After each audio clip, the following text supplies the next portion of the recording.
तो अगर आप एबीपी न्यूज़ के साथ हैं, अगर आप हैशटैग एबीपी रिजल्ट्स को फॉलो कर रहे हैं, तो इस बात को आप सब मानेंगे, तमाम मेरे दर्शक भाइयों, कि जिस तरीके से एबीपी न्यूज़ ने इस चुनाव को कवर किया, जिस डिटेलिंग में एबीपी न्यूज़ गया बिहार से लेकर बंगाल के चुनावों में सी वोटर की मदद से, उसमें एक एक चीज़ ठीक बैठी है। हमने जो कहा बंगाल में वो हुआ, हमने जो बिहार में कहा था सी वोटर की मदद से, यशवंत देशमुख यहाँ बैठे हुए हैं, वो रिजल्ट, वो एग्जिट पोल बिल्कुल ठीक बैठे थे बिहार में। अब बंगाल में आए, कोई भी आदमी एक से अधिक ओपिनियन पोल नहीं करता है। हमने 3 ओपिनियन पोल किए, हमने 1 एग्जिट पोल किया, और आज की तारीख में हम आपके सामने हैं नतीजे लेकर। जो दिशा सी वोटर के नेशनल ट्रैकर में दिखाई दी, इन स्टेट्स के ट्रैकर में दिखाई दी, वही दिशा अब इस चुनावों की आई है। यानी पश्चिम बंगाल में दीदी की वापसी हो गई है, पुडुचेरी में बीजेपी जीत रही है, बीजेपी गठबंधन, तमिलनाडु में कांग्रेस गठबंधन और डीएमके गठबंधन जीत रहा है, केरल में लेफ्ट की वापसी हो रही है, और असम में बीजेपी जीत रही है। लगभग इसी तरीके से यशवंत फरवरी के महीने से बोलते रहे, और आज 2 मई, यशवंत आज आपके छाने का भी दिन है, ममता दीदी के तो छाने का दिन है ही है, लेकिन सी वोटर और आपकी टीम को भी बधाई हो बहुत बहुत। मैं जानता हूं किन मुश्किलात में आपने काम किया, मैं जानता हूं किस तरह के प्रेशर में आपने काम किया, मैं जानता हूं किस तरह की हिंसा की आपकी टीम ने झेला है। हम लोग इस बारे में कई बार बात करते रहे हैं। Hats off to you and your team.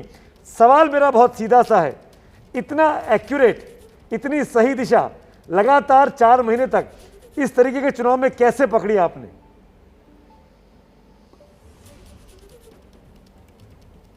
बधाई देना चाहूंगा एबीपी की लीडरशिप को, एबीपी की आप लोगों की टीम को, क्योंकि हम उतना ही काम कर सकते हैं सुमित जितने की हमको अनुमति मिली।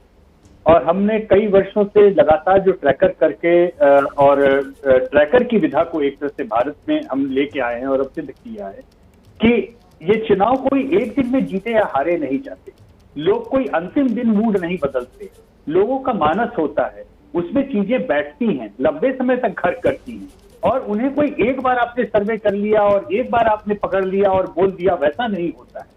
लोग रोज जो अपनी बात बताते हैं, उसमें जहां जहां पर मूड उनका बदलता है, जहां बदलता है उसको वही पकड़ना जरूरी है। क्यों बदलता है वो पकड़ना जरूरी है। मतलब आप याद कीजिए सुमित, पिछले साल जब हम लोग स्टेट ऑफ द नेशन कर रहे थे, उस समय हमने बोला था कि 2019 में लेफ्ट वाले केरल में हार गए, लेकिन कोविड के कारण एकाएक वहां के कोविड प्रबंधन से वहां के मुख्यमंत्री की छवि बहुत बेहतर हो गई। तो ये अगर इस तरह का ट्रेंड चलता रहा तो कतई आश्चर्य मत कीजिएगा कि केरल में लेफ्ट एक बार चमत्कार कर दी और जीत जो है वो हार के मुंह से बिल्कुल जीत को निकाल करके वापस ले आए। तो ये ट्रैकर नाम की चीज ये बहुत जरूरी है, जिसे कहते हैं ना कि थोड़ा थोड़ा सही रोज अभ्यास कीजिए, रोज उसमें अपने को लगाए रखिए, ताकि आपको सही स्थिति का जायजा पता लग जाए। और यही चीज एक ऐसी है जिसमें हमारी पूरी टीम 365 दिन लगातार रिसर्च करती रहती है, और कोई भी हमारा ओपिनियन पोल हो या एग्जिट पोल हो, ऐसा नहीं कि वो एक दिन की कार्रवाई या एक दिन की गतिविधि के ऊपर ही हम उसके आंकड़े लेकर के आ जाते हैं।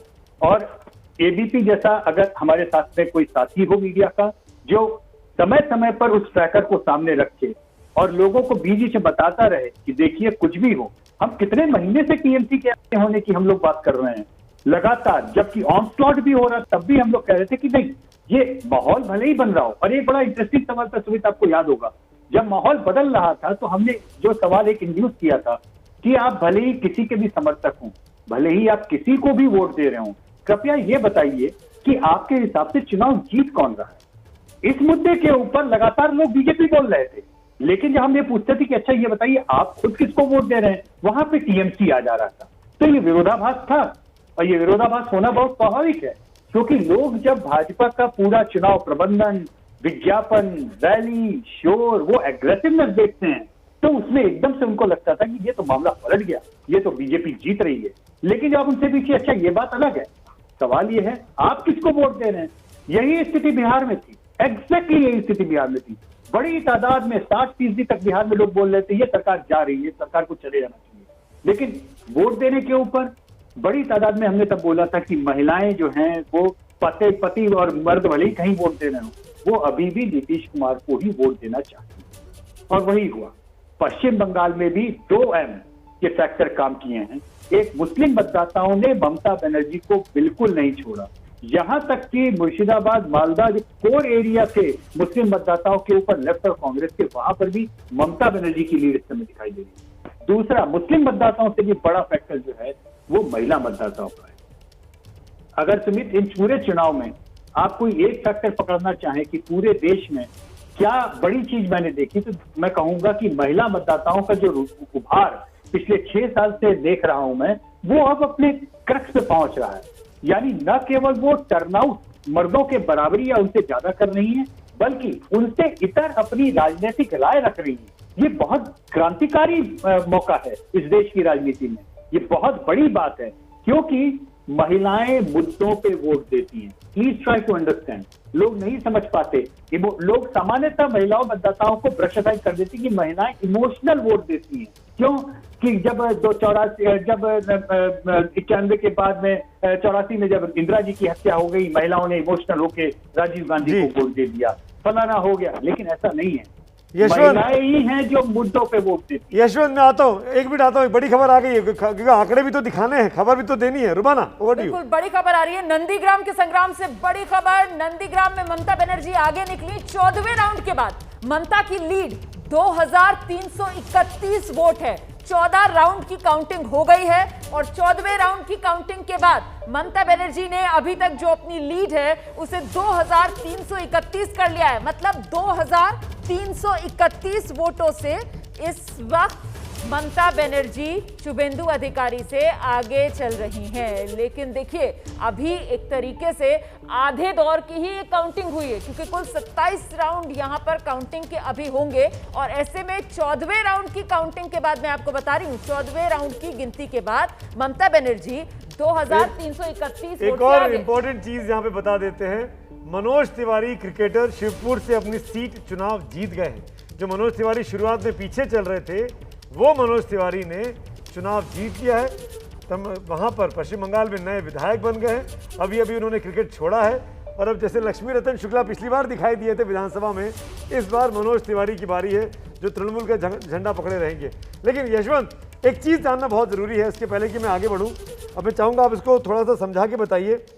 जिस तरीके से आपने कहा ना महिलाएँ इंपॉर्टेंट हो गई हैं, बीजेपी ने चुनाव, हम लोग बार बार बात करते रहे अपनी पोल्स के दौरान कि पोलराइज कर दिया है। पोलराइजेशन का फायदा बीजेपी को मिलेगा। जब 80 या 84 सीटें आती हैं भारतीय जनता पार्टी को, तो ये पोलराइजेशन की वजह से आती है या विकास की बात नहीं की इसलिए बची हुई 116 सीटें नहीं आती, जिसका वादा किया गया था 200 के पार का। बीजेपी विकास के नाम पर जब जब लड़ी है, नरेंद्र मोदी का चेहरा रखकर, बीजेपी को फायदा हुआ है। लेकिन जब जब पोलराइजेशन के जरिए समाज को दो भागों में बांटने की कोशिश की है, मेरे ख्याल से वो बूमरैंग ज्यादा किया है। Am I right or wrong? नहीं, आप बिल्कुल सही कह रहे हैं। और देश की जनता ये कंस्ट्रक्टिव एजेंडे को ही आगे देख के वोट देती है। देखिए, 2014 का मैंडेट प्रधानमंत्री नरेंद्र मोदी को विशुद्ध रूप से विकास की राजनीति, मैं नहीं मानता। देखिए, हिंदुत्ववादी राजनीति का एक एंगल है, मैं मानता हूं, और उस पर जम के उन्होंने चुनाव लड़ा, पोलराइजेशन किया। लेकिन क्यों नहीं? अगर इतनी कम्युनल राजनीति की मैं बहुत ही कम्युनल व्याख्या करूं, मुझे क्षमा कीजिएगा, हो सकता है बहुत सारे दर्शकों को ये बात सुनने में अच्छी नहीं लगे, बहुत क्रूर तरीके से मैं समझाऊंगा। देखिए, कम्युनल राजनीति के खिलाफ आप कम्युनल राजनीति करेंगे तो उसकी एक सीमा होगी। मसलन आज अगर बंगाल में 70 से 80% मुसलमानों ने ममता बनर्जी को वोट दिया, तो वो मुश्किल 50 से 55% हिंदुओं ने बीजेपी को वोट दिया। यानी मुसलमान जितनी तादाद में 70%, 80% तक संगठित होकर बीजेपी को हराने के लिए वोट दे देते हैं, हिंदू उतनी बड़ी तादाद में पोलराइज होकर के बीजेपी को जिताने के लिए वोट नहीं देते हैं। ये एक फैक्टर है, ये कटु सत्य है। इस बात को बीजेपी के स्ट्रेटेजी को समझना पड़ेगा।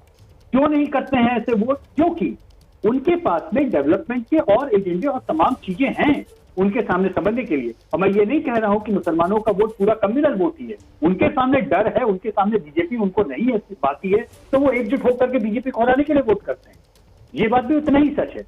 लेकिन बीजेपी को जब जब मैंडेट जहां जहां मिला है वो विकास के नाम पर मिला है, उनकी ये गलतफहमी होती है कि वो हम जीते हैं हिंदुत्व के नाम पर और पोलराइजेशन के नाम पर। देखिए, बेस जरूर है हिंदुत्व का, पोलराइजेशन बिल्कुल, लेकिन बीजेपी की विनिंग एज जो है वो हमेशा डेवलपमेंट के पॉलिटिक्स की जब तक रही तब तक वो चुनाव जीते। जितनी बार ये अपने हिंदुत्व को उसका विनिंग एज समझते हैं, उतनी बार ये मुंह के बल गिरते हैं। अब ये बात समझानी बहुत कठिन होती है, क्योंकि जिनके पास में चुनाव लड़ने और जीतने का एक फॉर्मूला होता है, अंधे का हाथी भी होता है। अंधे के हाथी को जब हाथी की सूंड पकड़ में आती है तो हाथी को वैसा ही समझता है, और हाथी का कान पकड़ में आता है तो कान ही समझ में आता है। यशवंत, तो ये एक चीज और पूछेंगे, क्योंकि बीजेपी के जितने नेता आ रहे हैं, मैं अभी सौरभ भी यहाँ बैठे हुए हैं, सामने ही है स्क्रीन पर, सुन रहे हैं हमारी बातों को। कैलाश विजयवर्गीय आ चुके हैं, दिलीप घोष आ चुके हैं, राजीव प्रताप रूडी आ चुके हैं। सब एक तरीके से कह रहे हैं कि ये फाइनल नतीजे नहीं है, हम तो आपको शाम को बात करेंगे। हमें अभी भी उम्मीद है कि हम अपने आप को और अच्छा कर लेंगे, बहुमत तक पहुंच जाएंगे। 205 टीएमसी प्लस, 84 बीजेपी प्लस, 2:39। क्या इसमें चमत्कार की उम्मीद है आपको कोई? क्योंकि आपकी एजेंसी उसमें लगी हुई है, इसलिए पूछ रहा हूं मैं। जी, मैं चमत्कार की उनकी सारी संभावनाओं को भी आपके सामने बता देता हूं। हमने 96 सीटें बोली थी जो मार्जिनल। जी हाँ, 96 सीटों में तकरीबन 50 सीट पर जो है वो बीजेपी आ गई थी, तकरीबन 40 सीट पर टीएमसी। यानी ये जो हमने अपने आकलन में बोला था कि पश्चिम बंगाल की 96 सीटें होंगी जहां हार जीत बहुत कम का होगा, वही हो रहा है। और उनमें 50 सीटों पर टीएमसी आगे की संभावना बताई थी बीजेपी के, और 40 पर टीएमसी के। अब ये मान लीजिए, फकत अब बहुत शौक से मान लीजिए कि जितनी भी मार्जिनल सीटों पे टीएमसी आ गए वो सारी बीजेपी जीत जाती। एक सेकंड के लिए भी मान लीजिए तो टीएमसी की 40 सीटें कम हो जाएंगी। मान लीजिए अगर ऐसा होता है, 40 सीटें घट जाएंगी तो कितनी पहुंचेंगी? 160, 155। सरकार तो टीएमसी की ही बनेगी ना तब भी। आप किस तरीके से भी आप कान ऐसे पकड़े, ऐसे पकड़े, ऐसे घुमा के पकड़े, आप किस तरीके से भी पकड़ना चाहें, कान पकड़ लें। शाम को नहीं, रात को नहीं, कल सवेरे बात कर लें। जितना हमको समझ में आ रहा है इन आंकड़ों को देख करके, टीएमसी की जो लीड है वो इनएसेसिबल है। और क्या यशवंत, अगर कम भी होगी, क्योंकि अजय बोस जी भी जुड़ गए, उनके पास भी मुझे जानना। लेकिन यशवंत, एक सवाल और पूछना चाहूंगा। अगर हम वोट परसेंटेज की बात करें तो बीजेपी के पास 39-40% वोट थे 2019 के चुनाव में। बीजेपी 18 लोकसभा जीती थी, 121 पर आगे थी। ममता बनर्जी 43% के आसपास थी, वो 211 पे हुआ करती थी और घटकर कम हो गई थी पिछली बार 2019 में। मैं ये पूछना चाहता हूँ, क्या अभी तक के जो आंकड़े आ रहे हैं, क्या दोनों पार्टियां अपने अपने वोट परसेंटेज को इंटैक्ट रख पाई हैं, या इंक्रीज या डिक्रीज भी आपको दिखाई दे रहा है? नहीं, कतई इंटैक्ट नहीं रख पाई है। जैसा कि हमने एग्जिट पोल में बोला था कि लोकसभा के ऊपर बीजेपी को जो है 1-2% वोटों का नुकसान होने की संभावना है, और वो नुकसान दिख रहा है। बीजेपी तकरीबन 38%, 39% के आसपास पोल कर रही है, वहीं लोकसभा से 1-2% उसके वोट कम हुए हैं। दूसरी तरफ ममता बनर्जी के वोट बढ़े हैं लोकसभा के मुकाबले। ये अपने आप में और आश्चर्यजनक करने वाली बात है, और वो बढ़त जो है वो साफ दिख रही है कि वो कांग्रेस और लेफ्ट के खाते से आई है। इसका मतलब केवल एक है इसमें कि मुर्शिदाबाद, मालदा और ऐसे कई सारे जो लेफ्ट कांग्रेस के मुस्लिम मतदाताओं वाले गढ़ थे, जहां पे कम से कम 20-25 सीट लेफ्ट को कांग्रेस के निकालने की हमेशा बात होती थी कि कुछ भी हो जाएगा, यहां तो निकालेंगे। वहां पर भी मुस्लिम मतदाता लॉक, स्टॉक एंड बैरल वो दरअसल शिफ्ट हो गए हैं ममता बनर्जी को, और उसके कारण ये जो एक आप मान सकते हैं कि 25-30 सीटों का एक एडिशनल एडवांटेज हमारे अनुमान से भी ज्यादा और ममता बनर्जी को दिख रहा है। वो इस कारण से दिख रहा है कि ममता बनर्जी ने लेफ्ट और कांग्रेस के कैंडिडेट को भी उनके गढ़ों में हटा दिया है, और मुस्लिम मतदाताओं ने एक तरफा सपोर्ट ममता बनर्जी को दिया। इसीलिए कांग्रेस का खाता जो है वो केवल कांग्रेस प्लस का 2 पर ही अटक गया है, जो कि हमारे एग्जिट पोल में था। हम प्रिडिक्ट कर रहे थे कि 20 से आसपास तक सीटें जा सकती हैं इस गठबंधन की, लेकिन ऐसा हुआ नहीं। एक भी सीट सीपीएम और समेत पूरे लेफ्ट को एक भी सीट नहीं मिली है लेफ्ट को अभी तक। अपने आप में आश्चर्यचकित बात है, जिस राज्य में लेफ्ट 34 साल रहा 2011 में, उस जगह पर उस लेफ्ट वाले राज्य में पहले लोकसभा में एक भी सीट नहीं आती है 2019 में, और अब 2021 के विधानसभा में लेफ्ट को एक भी सीट आती हुई नहीं दिखाई देती है। तो लेफ्ट का एक तरीके से पूरी तरीके से खात्मा पश्चिम बंगाल की राजनीति में अभी होता दिखाई देता है। अजय बोस की एक टिप्पणी लेना चाहूंगा इसी बात पर। मैं, वरिष्ठ पत्रकार हैं, बहुत क्लोजली इन चीज़ों को जानते हैं। अजय दा, ये समझाइए कि क्यों जो लेफ्ट जो है वो केरल में कमाल कर रही है, चमत्कार कर रही है, दोबारा सरकार बना ले रही है, पश्चिम बंगाल में समाप्त हो जा रही है। लीडरशिप फेलियर है, पर्सनैलिटी फेलियर है, या बीजेपी के इनरोड्स ने खत्म कर दिया है बंगाल में लेफ्ट को, सीपीएम को खासकर? देखिए ये लेफ्ट जो ये कई साल से कम हो, और बंगाल में खास तौर पे और नेशनल लेवल में भी लेफ्ट का जो एक ज्यादा रोल था लेफ्ट का एक लार्जर देन लाइफ रोल था।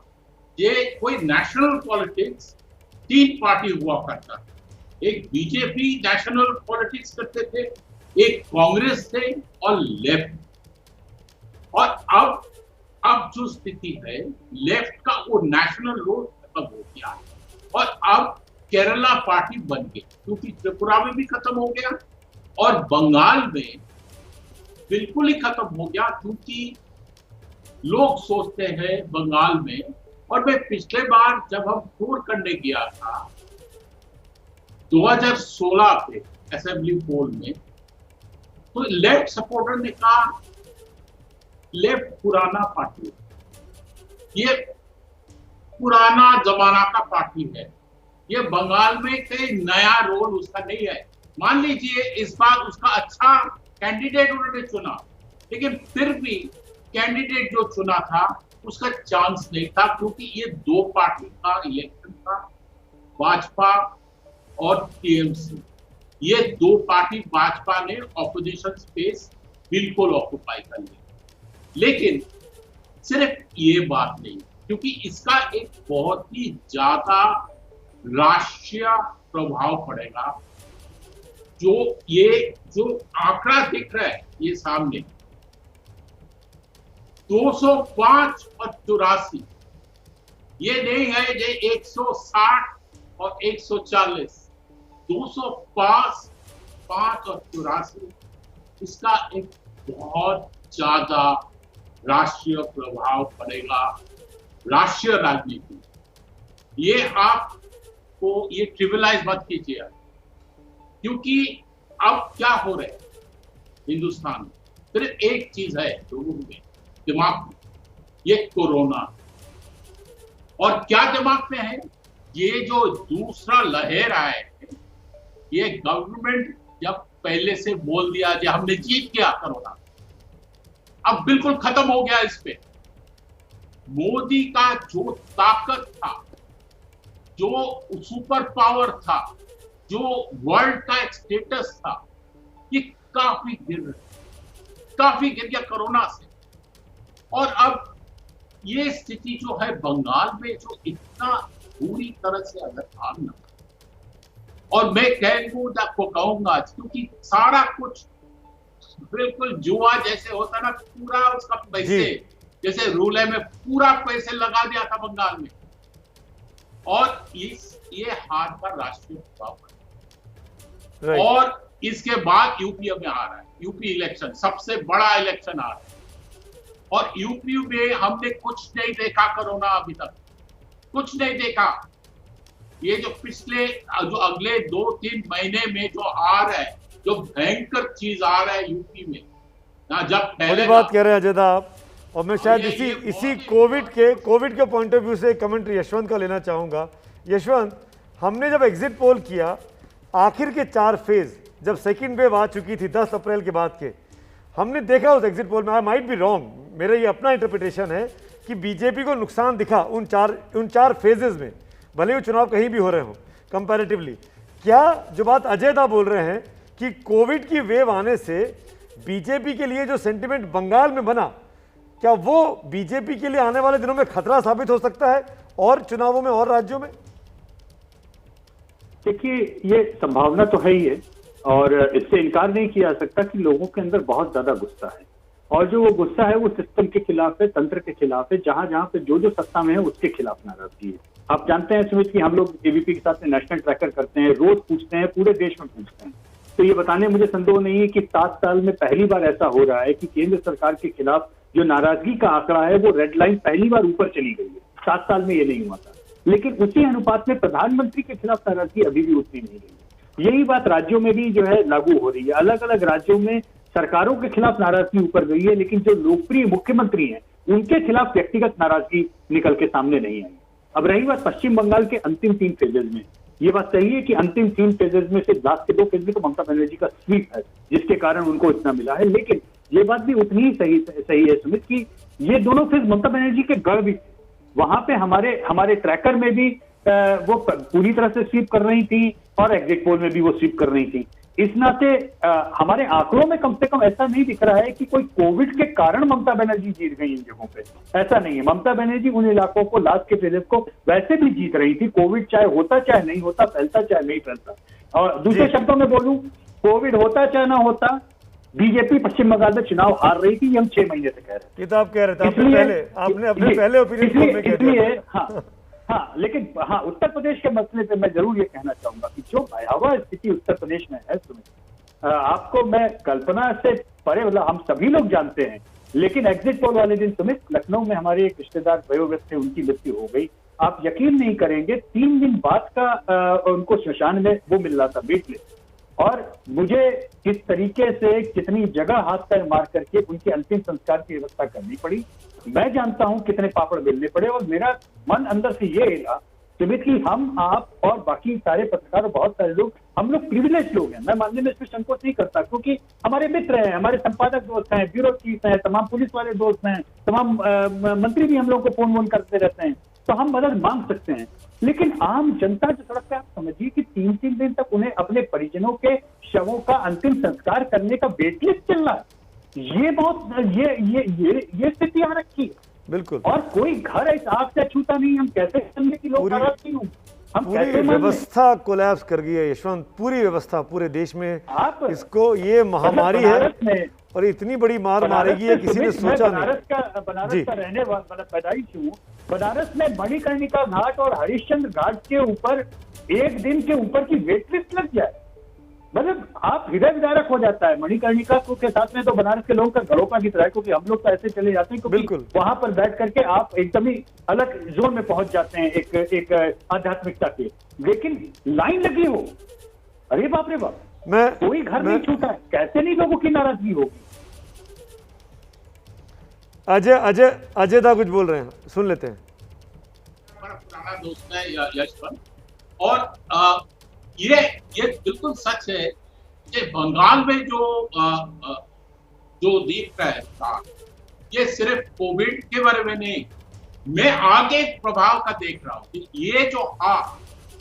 ये हार में जो मोदी, अमित शाह का जो बाहुबली रूप, ये उसका एक अट्रैक्शन था।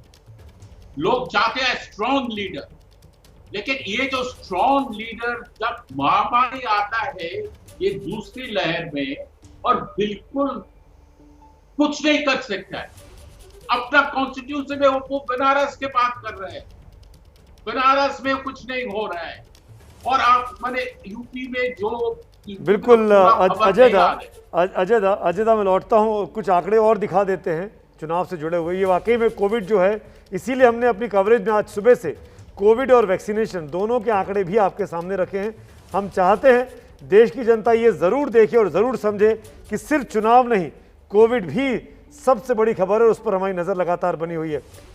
एक बार चुनाव की बात करते हैं और रुमाना के पास चलते हैं। रुमाना कुछ डेटा दिखाना चाहती है पश्चिम बंगाल से जुड़ा हुआ। दरअसल ये हम जो तस्वीर दिखा रहे हैं वो पश्चिम बंगाल विधानसभा चुनाव नतीजे 2016 के हैं। 2016 जिसमें टीएमसी के खाते में 211 सीटें गई थी, लेफ्ट कांग्रेस गठबंधन 76, बीजेपी को सिर्फ 3 सीटें मिली थी। लेकिन अब जरा देखिए किस तरीके से ये तस्वीर बदलेगी। 2016 ये एक सीट का रंग आप देख रहे हैं, हरा रंग जो टीएमसी का रंग है, नीला रंग जो लेफ्ट और कांग्रेस का रंग है, जिसमें लाल लेफ्ट है, नीला कांग्रेस है, और साथ ही वो 3 भगवा सीटें, सिर्फ 3 भगवा सीटें थी। एक वैष्णव नगर की थी, दूसरी खड़गपुर सदर की थी और मदारी हाट। अब देखिए जरा 2021 में ये किस तरीके से बदली तस्वीर। 2021 की तस्वीर आपके सामने। 2021 में हरा रंग आप देख रहे हैं, 202 टीएमसी, और साथ ही भगवा रंग, ये 86 सीटें जो इस वक्त भगवे रंग में रंगी नजर आ रही हैं, जिसमें दिनहाटा दिखा रहे हैं आपको, सिलाई देख रहे हैं आप, वैष्णव नगर सीट आपको लग रहा है, गाईघाटा जहां से गाईघाटा की आप सीट देख रहे हैं, वहां पर पुरसुरा दिख रहा है, आरामबाग दिख रही है, गोघाट दिख रही है, Baghmundi seat, Jaipur seat, Muteshwar seat, ये वो तमाम सीटें हैं जहां पर इस वक्त कमल खिला है। तो 86 सीटें फिलहाल बीजेपी के खाते में जाती हुई और 202 टीएमसी। छोटा सा ब्रेक, फौरन लौट रहे, रहिए हमारे साथ।